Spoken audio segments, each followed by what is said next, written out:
In the last 10 years, more than half of the new wealth created globally has gone to the richest 1% of humanity. Welcome to Watch Mojo. And today, we're counting down our picks for the reasons why the United States' golden age may be coming to a close. So if you look at studies about the kinds of people that run for Congress, they're increasingly being drawn from people who are more on the extremes rather than the middle. Number 10. Overextension of military commitments and resources. American military spending reached $916 billion in 2023, more than a third of the globe's total.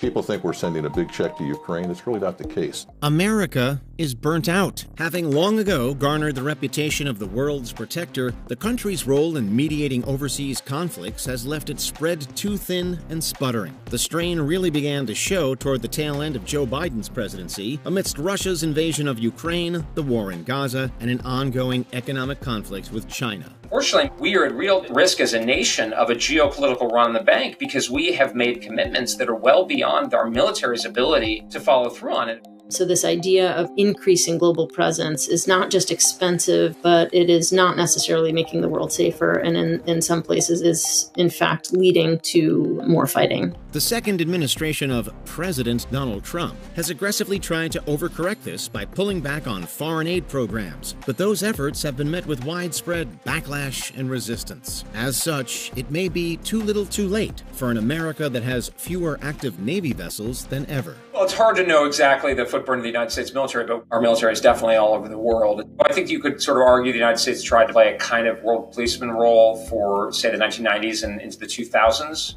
Number 9. Cyber attacks on critical infrastructure. There are growing concerns about a sprawling and sophisticated Chinese hacking operation. U.S. Senate Intelligence Committee Chair Mark Warner going so far as to call it the worst telecom hack in the nation's history. While the U.S. has a robust critical infrastructure protection program in place, there are signs that the cracks are starting to show. According to a 2025 FBI report, last year saw a new record for losses, totaling a staggering $16.6 billion.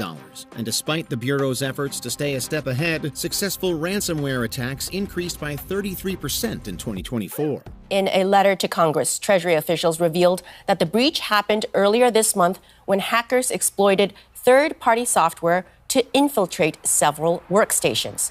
China has denied any involvement in the attack and says it opposes all forms of hacking. Critical infrastructure, which consists of assets like agriculture, telecommunications, and water supply, has been under increasing pressure and a growing number of high-profile hacking incidents. This isn't even mentioning the persistent cyber espionage threat Volt Typhoon, rumored to be an agent of the Chinese government, hell-bent on deterring U.S. involvement in the country's relationship with Taiwan.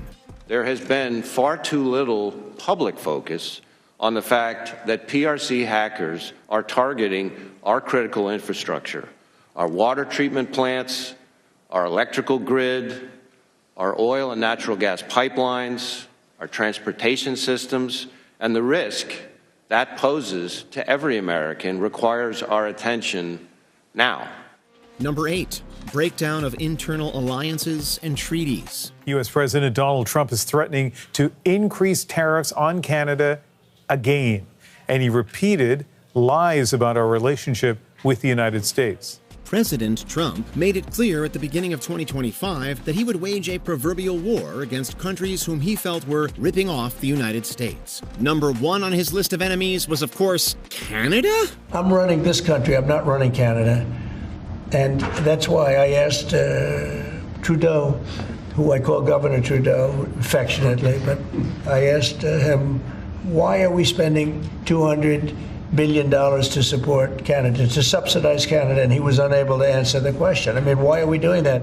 Although the two countries had historically been close allies, Trump launched an almost inexplicable trade war with Canada and Mexico, its other NAFTA partner. The president dug his heels in by repeatedly suggesting that Canada should become the 51st state and referring to former Prime Minister Justin Trudeau as Governor Trudeau. Trump has also, on a number of occasions, declared that the U.S. should take ownership of Greenland, historically an autonomous territory of Denmark. President Trump says he will do whatever it takes to take control of Greenland. Speaking to an NBC reporter, Trump said that includes military force, but it probably won't be needed. This comes one day after Vice President Vance visited a U.S. military base in Greenland. Speaking to troops, he said the island is important for defense and economic reasons. Number 7, healthcare system collapse. With less than a week until Election Day, Kamala Harris and Donald Trump are making their final case to voters, laying out starkly different visions on a number of key issues. That includes health care. In the run-up to the 2024 U.S. presidential election, several news outlets pointed out that one key issue was conspicuously absent from the leading candidate's playbook: health care. And that's surprising given that the U.S. ranks last in overall health system performance among 11 high-income countries, as revealed by the Commonwealth Fund's Mirror Mirror report. President Trump has endorsed a House budget plan that would make sweeping cuts to Medicaid. Under the proposed budget bill, roughly $880 billion would be cut from Medicaid, and $230 billion would be cut from the Supplemental Nutrition Assistance Program known as food stamps. Similarly, the U.S. is the only developed country that doesn't guarantee health care as a right to its citizens, another sign of a fundamentally flawed system. The December 2024 murder of United Healthcare CEO Brian Thompson was seen as another sign that the current way things are done is simply unsustainable. Well, now to the apparent murder of United Healthcare CEO Brian Thompson in New York City. Police say gunmen shot Thompson from behind as he came out of a Manhattan hotel this morning. The incident captured on surveillance video. Number 6. Education system decline. American students' poor test scores are raising new questions about the importance of history and civics education.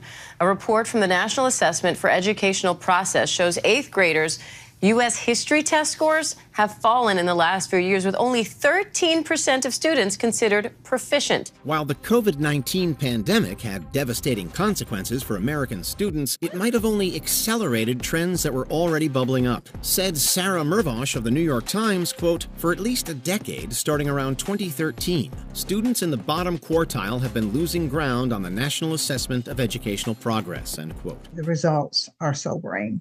Scores from the test called Trends in International Mathematics and Science study found from between 2019 and 2023, American 4th graders dropped 18 points in math. 8th graders dropped 27 points. We started this assessment in 1995, so we have erased the gains. This can be attributed not only to COVID, but to Great Recession aftershocks and the increasing ubiquity of smartphones in classrooms. Particularly, American school children have lost significant ground in math and reading to countries like Poland and Australia, countries which used to noticeably lag the U.S. in international rankings. The new data also revealing that many of the most vulnerable children fared the worst. Students of color, those who are economically disadvantaged, and students with learning disabilities saw their scores sink lowest. Some of our lower socioeconomic kiddos didn't come to school at all. Number 5, public debt and fiscal crisis. It has now surpassed $35 trillion. It hit that number for the first time on Monday and equates to over $104,000 per person. The financial hole is mounting quicker than most economists had predicted. That's because the money spent on federal programs recently has gone over their initial projections. Owing to heavy federal borrowing during the COVID pandemic and to the respective agendas of Presidents Trump and Biden, the U.S. national debt, the largest in the world, skyrocketed to $36 trillion at the end of 2024, compared to $19.5 trillion in 2016. To make matters worse, President Trump has stoked mass distrust of various institutions and has floated the assertion that the exact numbers of the national debt are fraudulent, an indication that it isn't as high as it seems. While Brookings cautioned that, quote, "The chance of a severe and enduring fiscal crisis over the next few decades from debt accumulation appears quite low," end quote, Trump's flip-flopping rhetoric on the economy could have disastrous consequences. Well, our government has a spending problem. If we spent anywhere near our means, we would not need to incur the level of debt that we accumulate each year. No matter how much federal government revenue goes up, Congress spends more, and that's the crux of the problem. Number 4, erosion of democratic norms and institutions. Well, President Trump is scheduled to sign more executive orders at any moment now after signing 7 new orders yesterday. Tied to higher education, those orders came as the president lashed out at Harvard University today after it filed a lawsuit against the administration's effort to cut more than $2 billion in federal research funding. Since President Trump retook office, becoming only the second ever commander-in-chief to serve 2 non-consecutive terms, his critics and detractors have accused him of Democratic backsliding. That is, consolidating unprecedented amounts of power in not only his own hands, but the hands of his closest and most loyal allies, leading some to speculate that the president is aiming to build his own American oligarchy, or autocracy, whichever you prefer. He can say, I will hold up this funding. No question the schools are going to challenge this in the courts, but he does at least have something of an argument to stand on there, and he can sort of bend their arms and say, look, you can do whatever you want, but you're going to miss out on a lot of federal funds that would otherwise be helping your institutions. In addition, Trump's signature use of executive orders to bypass the U.S. House and Senate have been highly legally challenged. Similarly, giving billionaire entrepreneur Elon Musk the go-ahead to rip the federal budget to shreds with minimal oversight has raised alarm bells not only nationwide, but worldwide. Trump administration moves to slash the federal workforce. Thousands of government employees are bracing for more layoffs this very morning, with new questions about the impact on the IRS, the height of the tax season. Number 3, declining global reserve currency status. Be careful what you wish for, because in pursuing this policy all the way to its end, you will by necessity create an environment where the dollar's paramount status as a reserve currency will just not be the same. History tells us that regimes, kingdoms, regions that had the reserve currency status suffered immense economic hardship after they lost it. Say what you will about him, President Trump's chaotic unpredictability is his greatest blessing and his heaviest curse. While the president has claimed that his tariff blitz will restore American prosperity and revitalize the sagging economy, it hasn't yet panned out that way. We just saw the 10-year Treasury yield have the biggest weekly gain, as in yields going up, price of bond going down since 2001. What is the bond market reflecting here?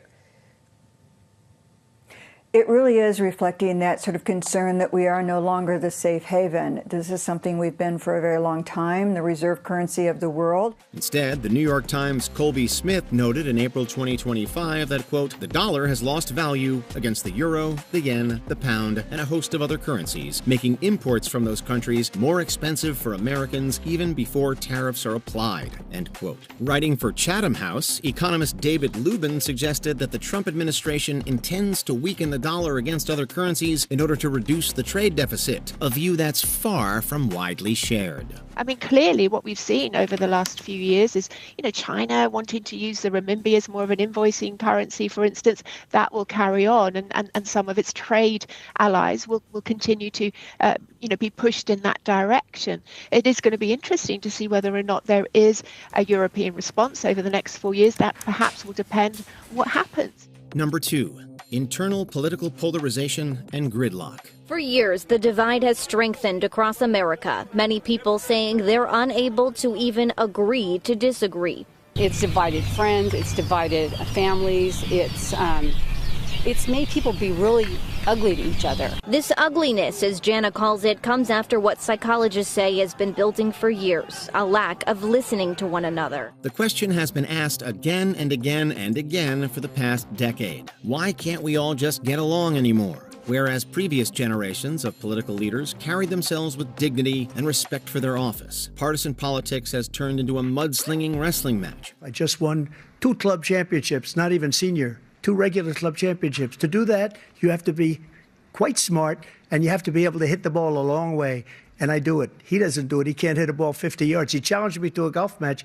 He can't hit a ball 50 yards. Positive views of the government held by the public are at an all-time low, and people are becoming increasingly frustrated with the fact that nothing ever really seems to get better. As we get more polarized, so do elected officials, taking more extreme stances to the left or right than ever before. This simply results in more disagreement and headbutting, and the cycle continues anew. They are just cherry-picking terrible crimes by immigrants, but they don't mention ever the positive contributions of the immigrants to our communities, to this country.